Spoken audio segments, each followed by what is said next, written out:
And so I'm going to go ahead and officially turn things over now to Bentley Kapten, who's going to introduce himself and today's agenda for our webinar. Thanks so much. All right. Hi, everyone. You have Again, yeah, thank you. Thank you for handing the baton off. As Mary said, my name is Bentley Kapten. I guess I'll tell you a little bit about myself. Been in education for the last 10 years.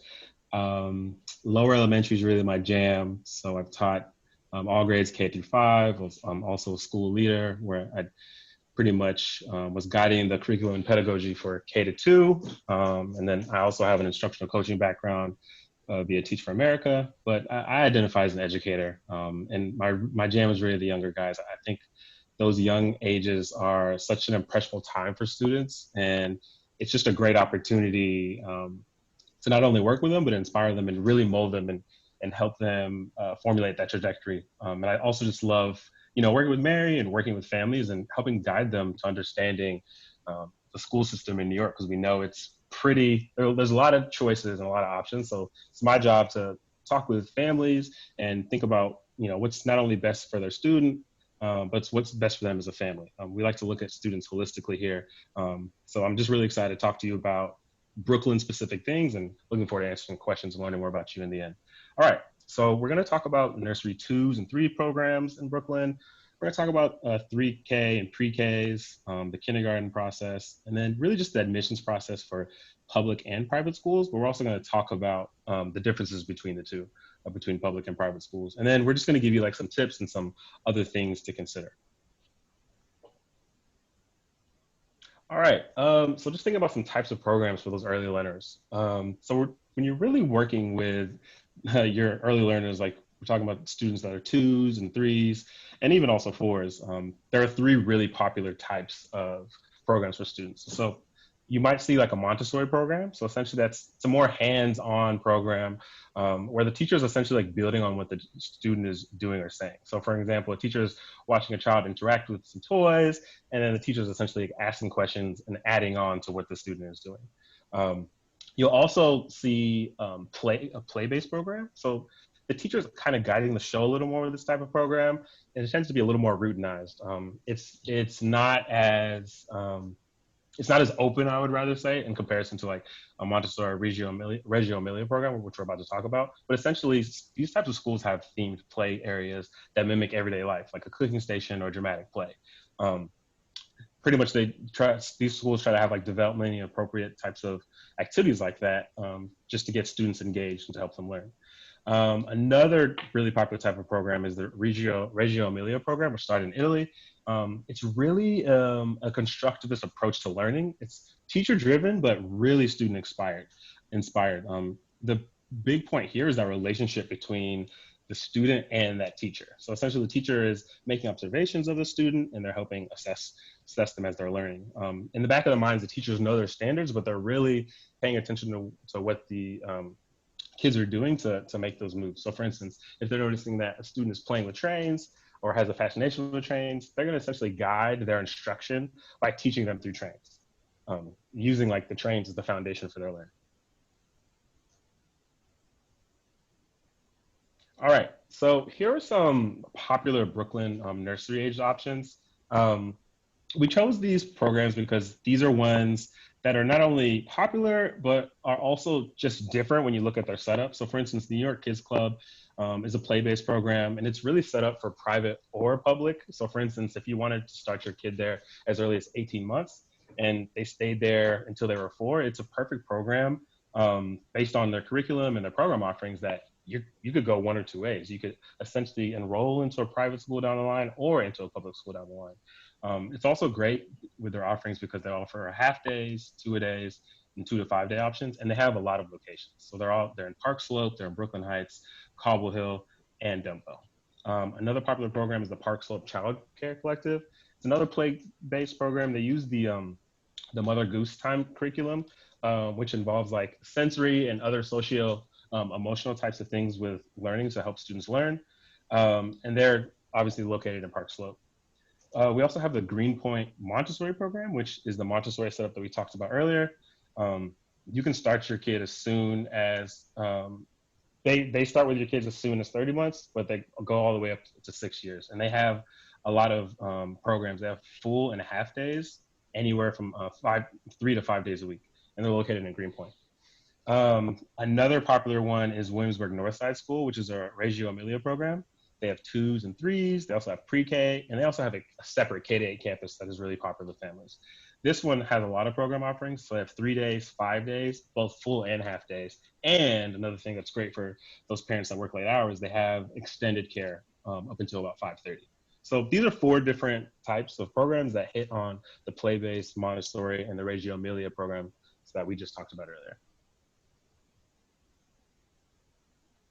All right, so New York City school districts. I think the one thing that I noticed when I talk about families is, especially when they're moving to New York, or if they're already in the city, they just get so overwhelmed because New York City is large. As you can see here, we have 32 geographic districts. Essentially what the DOE wants to do is they really want to assign families to their zone school. So think of New York City public schools set up in 32 districts, and there's one zone school per person or per family. That's a lot of choices, but I think we really try to guide families and kind of empower them to be like, it's the power of choice. So don't be overwhelmed by the choices. I think this is an opportunity for you and your family to really find the best school that works for you. So our Brookyln focus really is districts 13, 14, 15, 16, and 17. So for instance, District 13 encompasses Brookline Heights, Clinton Hill, and a little bit of Park Slope. District 15 is part of Brookline Heights, a little bit of Cobble Hill, a little bit of Red Hook, a little small part of Park Slope, Sunset Park. District 17 is more Clinton Hill and Prospect Lefferts Gardens, where I live. And then District 16 is mostly Bed-Stuy. Oh yeah, and then I skipped District 14. District 14 is Williamsburg and Greenpoint. So these are the districts. I just want to show you that just to kind of understand on the macro level what we're working on when we talk about the New York City school system on the public level.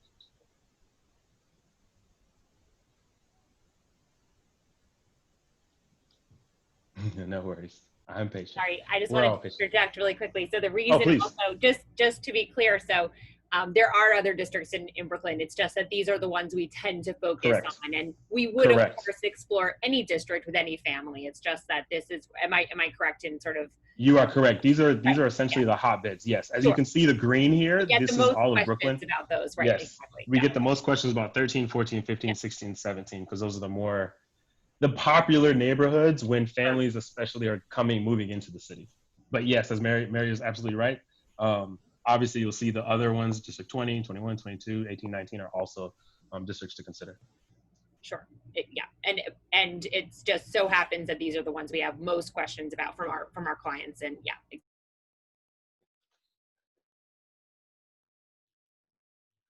All right, so the difference between private and public schools, there are a myriad of differences. So these are just kind of like the big points that separate them. Obviously, every single school is different individually. But when you look at it on a macro level, this is usually normally where they're different. So first, cost. Obviously, the public programs are free, and private programs can range anywhere from $12,000 to $60,000 per year. They're obviously based on need. Private schools try to meet families where they're at based on the income that that family is making. The communities are a little bit different. Public programs are obviously much more heterogeneous and can resemble the diversity of New York based on neighborhood. As we know, every New York neighborhood is so different. Private programs can typically be more homogeneous just based on economic status, or even just thinking about exactly where the types of places that those families are applying to. So like the community can look a little bit different.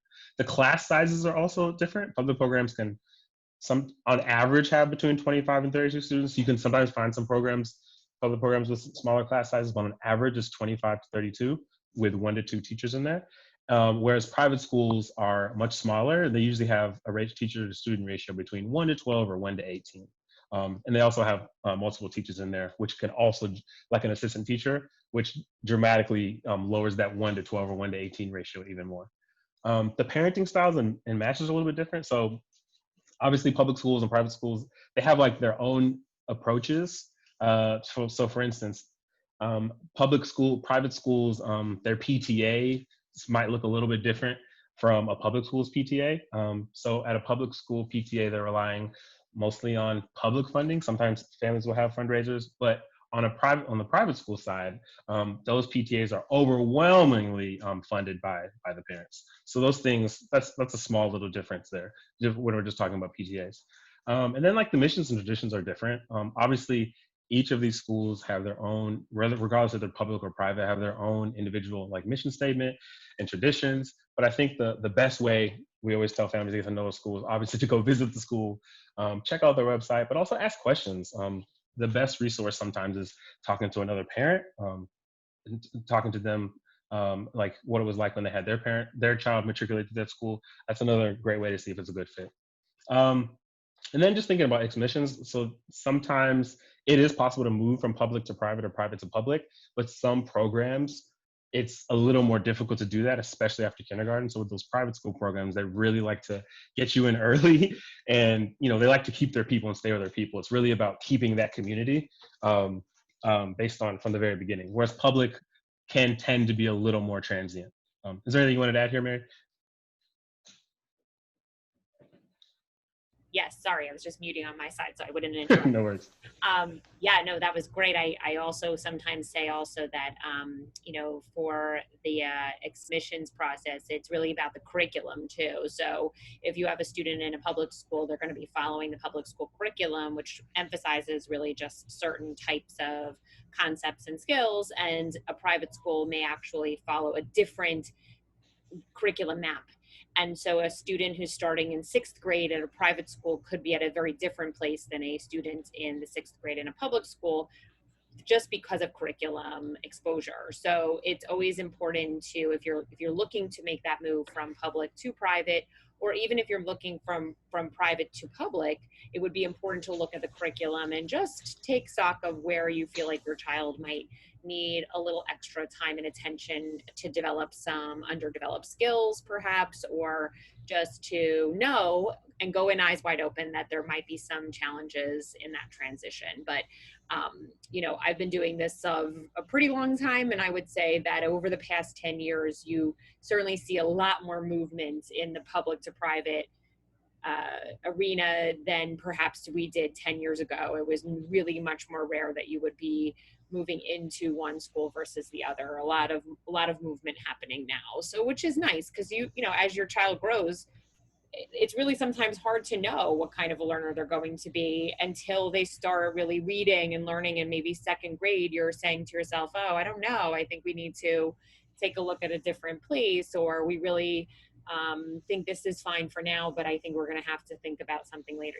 And it's nice to know in New York that you have these options. It's really a very wonderful and unique place to educate your child. So even within the private system, there are many different options and programs and choices, and it's really lovely to become acquainted with them and just make sure that you're happy with the fit of them. For sure. Yeah. Love it. Thanks, Mary. All right. These are just, we're not saying these are the only schools to check out. These are just some popular schools that tend to come up often. We also chose them because they're also so drastically different. So Berkeley Carroll is located in Park Slope. This program is pre-K to 12. So a nice thing when you get to a school like this, you place at pre-K and you don't even have to worry about the admissions process until it's time to go to college. It's pretty nice. This school, they have a really nice building. It's actually not too far from where I live. Strong philosophy on academics and really building the understanding of the world around them. Brookyln Heights Montessori, they're located in Borum Hill. They're also nursery to 8th grade. And they have, if your family and your child is geared towards the Montessori setup philosophy, this is a perfect school to check out and see if that's the right choice for you. Then there's Packer Collegiate, which is in Brookyln Heights. And they're also nursery to 12. And they really have a child-centered philosophy. So if that's, thinking about your child as a learner, and if thinking about your child as a learner, if you're really trying to stay on that realm of like having everything in your child's day be centered around them as a learner, that might be a school that you check out. We have Poly Prep, which is also nursery to 12. So that's also a nice one. If you place in there early, We don't have to worry about admissions again until it's college time. They have two campuses, so their lower campus is in Park Slope, and their main large campus is in Diker Heights.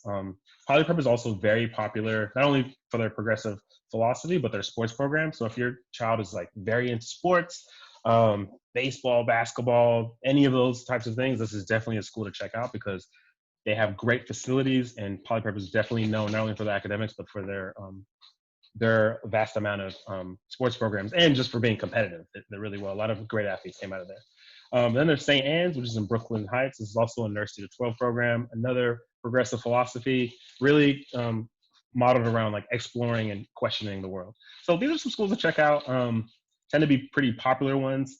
And with them being popular, they're also very competitive. We'll talk about the private school admissions a little bit later. All right. So this is kind of like a rough timeline. So essentially, you really want to begin that process when we're specifically talking. We're going to talk. Let's talk about like kindergarten entry. We want to start preparing like 6 months to a year out. So what you want to do with your family is you want to create a school list. You want to research these schools. You want to tour the schools and see what it looks like. Obviously, in the midst of COVID, the touring process is a little bit different. A lot of these schools that I've been talking to are allowing video tours at the moment. And then you're going to take those student age specific tests, like usually in November and December. That's with our older guys. And then you want to start getting those transcripts and recommendations together. So thinking about our older kids, that's what you'd be doing. Obviously, you wouldn't be doing that with our kindergartners and our pre-K kids. So then around like mid-August to September, that's when you're going to start filling out those applications. Most of the applications for the private schools are in right around Labor Day. You're going to fill out the application, and then there are also some essays and parent statements that you need to start working on.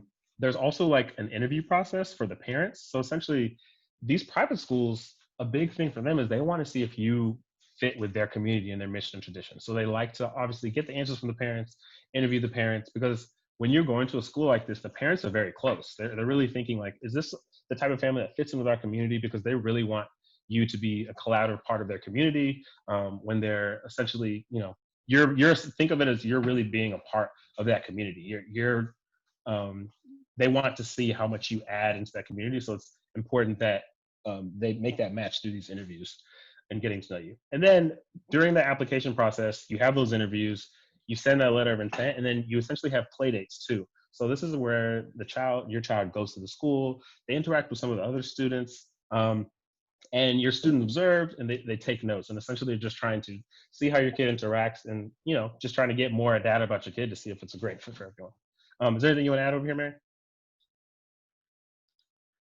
Sorry, getting better at the mute button.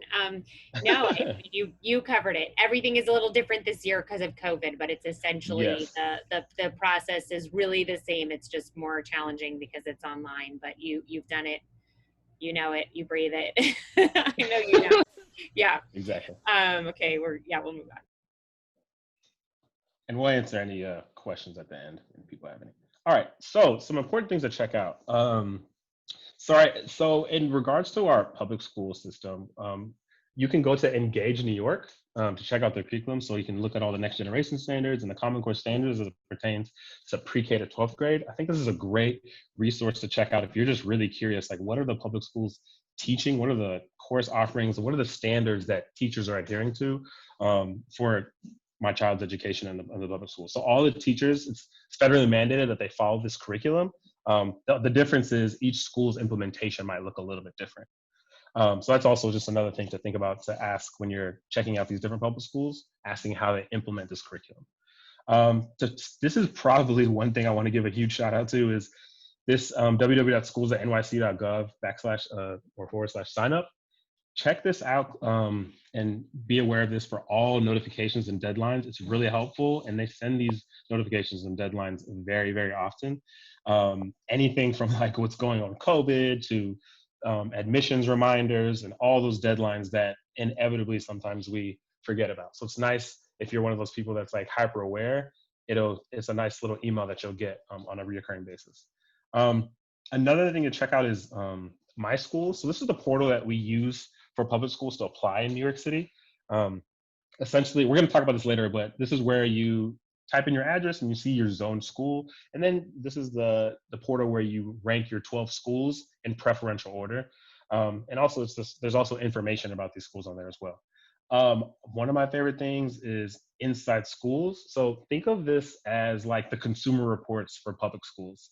It's really great because it's updated in real time and it's independent of the DOE.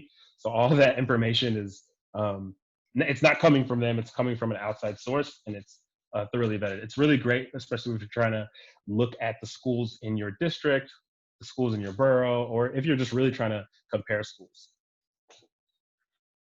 Yeah, awesome. And I also kind of take, I usually we take it a step further sometimes and go into the DOE school reports too, Yep. which, the CEP, the comprehensive education plans are there. You can find them when you go to inside schools, you go to more DOE statistics for this school, and then you can see some of the other statistics that you might be interested in looking at. And again, what our job in consultation with you is to just break down and help you understand these statistics and how that really would impact your family and your child in terms of, again, it's all about finding that best fit school. Everyone likes to ask us, like, what are the greatest schools ever?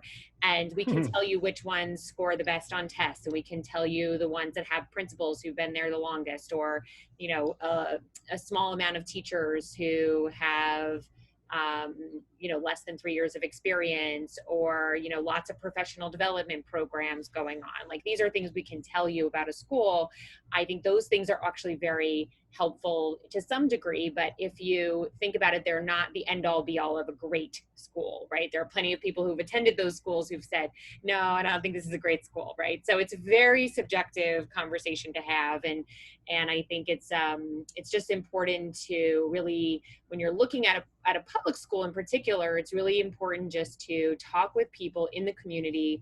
I love sending people to the actual PTA and saying, give them an email, right? Email them, tell them you're moving into the area, ask them about the school, ask them about how the reading program is implemented, ask them how the math program is implemented, ask them how the teachers communicate with the parents. Try to really focus on the student experience in the school. And if that's going to be a fit for you, then you will be, most happy there, I would say. Of course, every school experience that I've ever had as a parent or, consulted around, there's always aspects of school that are not, maybe your favorite, or, there's been challenges that have come up. But for the most part, if your philosophies align in the way that your child is being educated suits you and your child, then that's a great fit, right? So I love giving these resources. All of these are really, really important. It's so important just to be educated as a parent as to what all of these resources are about to help you to navigate this system and the process. So, Exactly. So very cool. Yeah. All right. So the public school admissions process. So essentially, I'm going to talk more about, so I'm going to talk about pre-K and kindergarten. So essentially, when you're going to sign up the year for pre-K, you're going to sign up the calendar that your child turns 4. And then for kindergarten, you're going to be signing up the calendar year that your child turns 5. The DOE uses like a centralized kindergarten enrollment system. So essentially, you use their My Schools portal and you rank your 12 schools based on your preference. The DOE's main goal is to place you in your zone school, which is also known as your neighborhood school, but you are allowed to apply to schools that you're not necessarily zoned for. It's just not a guarantee that you're going to get there. So for instance, some schools are unzoned and those are very popular. So you're competing with everyone outside of the city. And there's also like a tiered program, right? So sometimes you might not get your first choice, but you might get your second or third choice. You put 12 schools on there, you might land on your 5th choice. You might get placed at your 5th choice. That means choices 6 through 12 are off your list, and you're put on the waiting list for number 1, 2, 3, and 4. There's a lot of movement that goes on, and essentially that happens anywhere from May all the way up until Halloween. That's a whole another conversation, but I just wanted to mention the waitlist process. It's really easy to register. You bring your child and proof of residence, and like an electric bill or a lease, and then your child's birth certificate and immunization records. Um, I think another thing to think about is the benefit of a lot of other jurisdictions that you might be coming from have what's called like backfilling or redshirting. New York doesn't do that. They like to keep everyone in the same age. The benefit of this is that everyone is around the same age and no one is essentially getting a leg up. I don't know if you're popular, if you read Malcolm Gladwell's The Outliers, and he talks about how people redshirt their kids in Canada for hockey. So if you look at all these hockey players, a lot of them like are born like start playing hockey around the same time or were held back. So that's why a lot of Canadians are some of our best hockey players because of that additional year. We don't do that in New York. We believe in fairness. So that's really something to know. Another thing to think about the wait list is the most highly desired schools, they open up later into the school year. So there's a potential that you got placed, my earlier example, you got placed in that 5th school out of your 12, and you're enrolled, and then you get a call from like your number 1 and number 2 choice in February of that year. Your family has the option, no questions asked, to transfer to that school. So it's up to you with your family. You're like, hey, we actually like our 5th ranked school, or you know what, we're really excited and elated to be placed. We're going to actually make that transfer. So that's another way to highlight the opportunities and the choice that New York City schools actually do provide in the midst of this crazy antiquated process.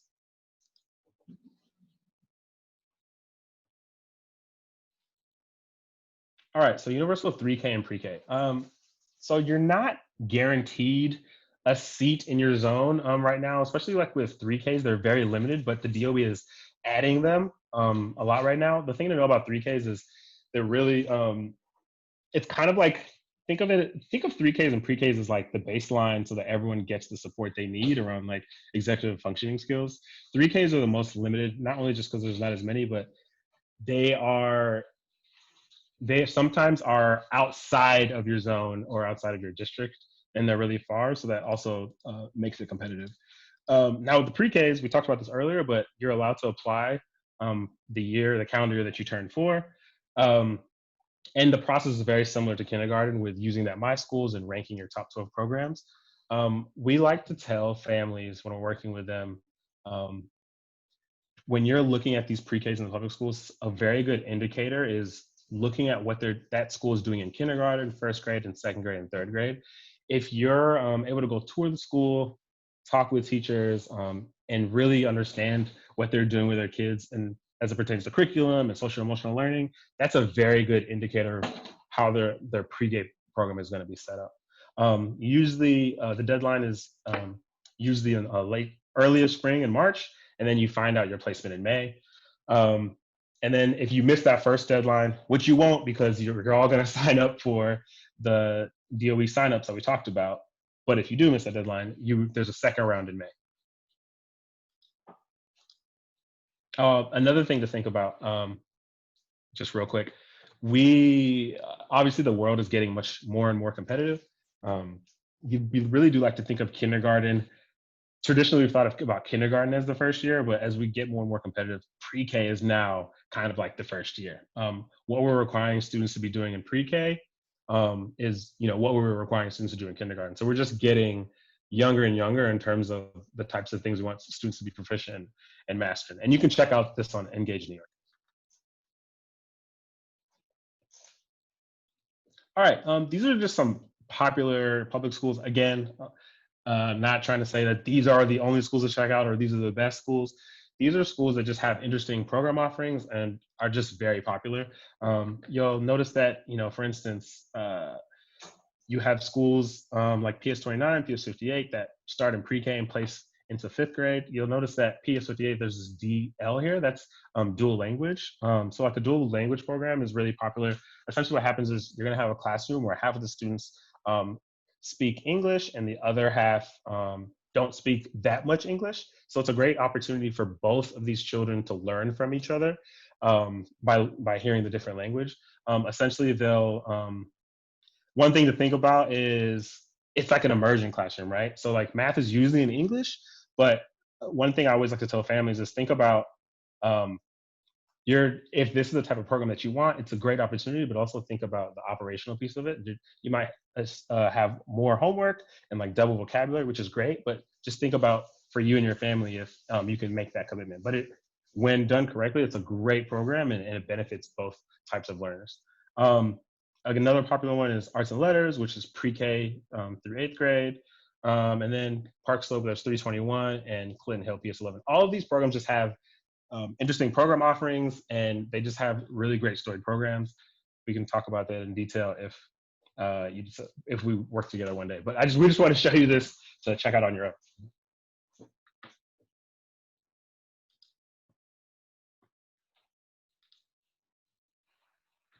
Sorry, I was doing the mute thing. It's like hidden on my screen. Yeah, no yeah, worries. I just wanted to jump in here because I think it's always our duty as counselors just to make sure, again, that we're kind of approaching this from the standpoint of hearing from our families where they might move. A lot of times it's also really contingent upon real estate and sort of what apartments are available to you, and then really looking at the school and telling you a little bit more about the school and, again, what kind of programs they have. And everyone is really coming from a different place, and I think that's so actually important in education, and every school is going to have a different type of community and a different way of implementing what they feel is best for students. And again, this is all very positive, and it is, I think, important for us to just, share statistics, break them down, show you what happens in the school as much as we possibly can, and direct you also to resources where you can really do more and more and more research if you'd like to. Yeah.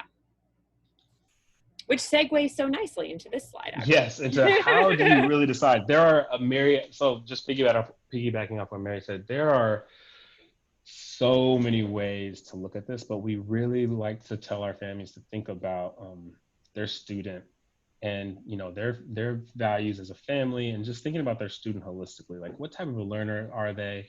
But also, we also tell families to think about their education, like what type of education did you have, and what are the things that you liked, what are the things that you didn't like, and like, do you want your student to have that same experience or potentially a better experience or a different experience? But when we look at the nitty gritty, things to consider, class size. Is my student the type of learner that can, work and, be more independent and work in a classroom that's a little bit larger? Or do I want my student to have more attention in the smaller class size? So maybe private might be a better choice. We want to look at the grades offered. For instance, we talked about some schools that are pre-K to 12. What's nice about that is you only have to think about the admissions process one time. Potentially, maybe you're looking at a K to 8 school. It's like, all right, let's place in kindergarten. We don't have to worry about until it's high school. Like, it just really depends if that's a priority for you. We're going to then think about the school quality snapshot. So looking at student achievement, if that's important to you, the type of instruction they have, how do the teachers work with each other, especially how do the teachers work with the school leader, how do teachers work with families?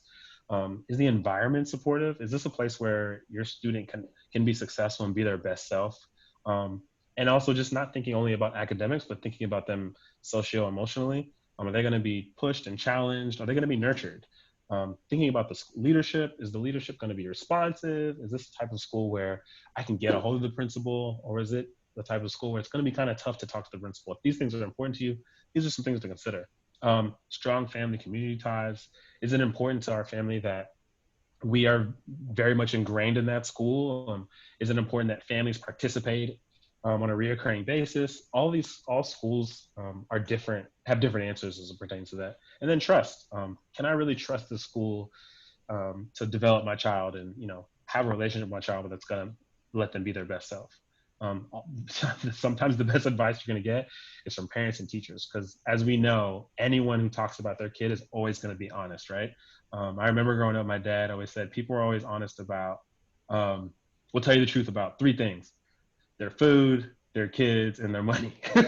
So I think like that's so true, right? Like you're really going to get the heartbeat of a school, the temperature of a school, when you really talk to teachers and parents of that school. And thinking about the demographics, how the students identify. Do you want a heterogeneous mix? Do you want a homogeneous mix in terms of diversity or socioeconomic status? There's so many things to consider. The staff experience, which is also just, back to that collaborative and supportive environment. Like, are the teachers happy? Like sometimes we focus so much on like the student experience, but the teacher experience is just as helpful too, because, I think we'd all like to send our kid to a school where the teachers are happy, right? Because when teachers are happy, they're at their best selves, they feel supported, they feel that they have everything they need to help your student be their best self, right? And then attendance. Is this a school where not only is the attendance high, but are kids happy to go to this school, right? Sometimes another thing to do when you're asking parents about the school, talk to the kids.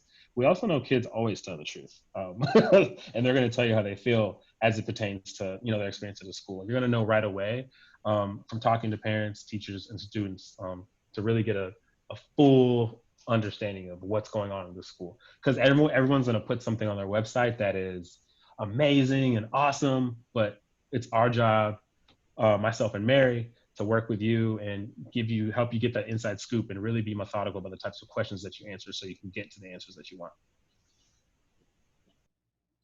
Totally. It's such a good stuff. And it's interesting because the data that you get from public is is a certain type of data, right? And then the private system has other types of data that we get, right? And I think because you and I both also work in our company within, helping students along and getting that perspective too of tutoring and supporting them, it can also be sometimes helpful just to gather different perspectives, and I encourage families when they're looking at schools to do just what we do, which is really not just to look at the stats and the data, but also to, like I said, kind of call up the PTA, have conversations with other parents, really gather information from various sources, just as a good researcher would, right? You don't want to kind of like put all your eggs in one basket in terms of just like saying, okay, now I totally understand this school, right? Because your perspective is going to be your perspective at the end of the day, and it's what makes the process so absolutely fascinating, actually, and so very unique for every family that we work with. Yeah, anything else you want to say to that, Bentley? I know you and I have like multiple conversations about this very, very, very topic. Yeah. Yeah, no, you hit the nail on the head. I mean, this is something I could talk about for hours. Yeah, we know. For hours. And this is honestly where we spend the most amount of our time with families, right? Because this is really the meat of it. You've looked at the school, you've gathered the data, you've talked to folks, but now it's like, how do we make our decision? And it's going to look different for each family, and that's fine. And it should look different because every family and every student is different. So I think it's the most important thing that you as a family get what you want and you have your priorities, and think about your non-negotiables in terms of the experience that you want to have for your child and your family. Yeah. And sometimes even the forward planning piece in terms of these schools and what they're aiming to work on going forward will be really important to consider too. Those projects that they're working on and those initiatives and the curriculum that they're developing, right? So those are other important things. It's all very, very, we could spend days on it. We could do a whole talk on this. Do a whole talk on this. I know. So fun. This is what I was talking about earlier. Yes. I jumped the gun, but go ahead. Yeah. I guess I can't click on it. So essentially, this is each school in the public school sector has a comprehensive education plan. They're long, but there is so much helpful data here. Essentially, it has everything from what the school is working on, what they're trying to improve, the strengths and weaknesses. Also, it's essentially what happens is there is a DOE entity that comes and grades the school and checks out the school for a period. And think of it as almost like a school report card / like survey / review. A lot of helpful information if you really want to look under the hood of that school and figure out what has been going on. Anything from like how the teachers feel, parent involvement, what's going on academically, what are the families strong, like the family ties, what are they using their budget for, like literally everything. I mean, their intervention services, what's going on in math, what's going on in science, kind of like what does it feel like to be in the school as an outside person coming in on one random day, like a random Wednesday in March. Anything you want to add there, Mary? It's a lot of useful information here. This Yeah, is no, also it something can that be we exactly. I talk with spend a lot families of on. time. Yeah, I know. I spend a lot of time, as you do, in consultations, like really talking about this document and teaching parents how to read it. And because it's really how I think a parent can become more educated about, like you said, looking under the hood at different public schools and sort of seeing what it is that's happening in them. And it can inform them if they are moving to the area, like, you know, what is the school that's zoned here? Okay, great. I now know how to find information about that school, and I know how to read this information, and I know how to understand what it's saying. And again, if you're kind of going back to that strong understanding of your family and your child and what you think, like if you sort of feel that information feels overwhelming, then go back a step and write down what is important to you in the school exactly, and just kind of use that as you're looking through the document to see if it has those items in it. That's a good way of Sure. making it less overwhelming, but it is really, really helpful information. Yeah. Yes, and every school in the DOE has one of these. Yeah. That you can check out right now. Yeah, which is awesome. Yeah, and I don't know if they're going to be late on this year, so I have a feeling everything is going a little They're late. gonna be definitely gonna be late. That It's going is to something be to a whole consider. new advising, role and everything, I think. Exactly.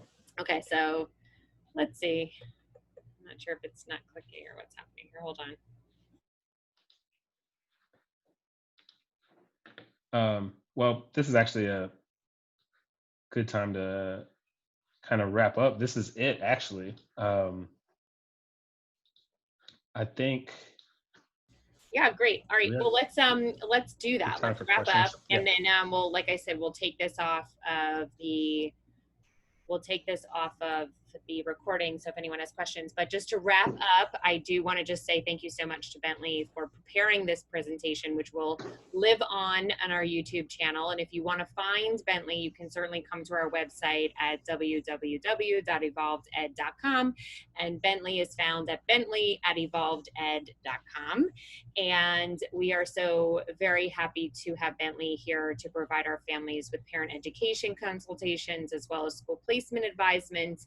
And I will now turn off the webinar recording in case any of our participants do have questions, which you can just do. Let me do that first, and then we'll do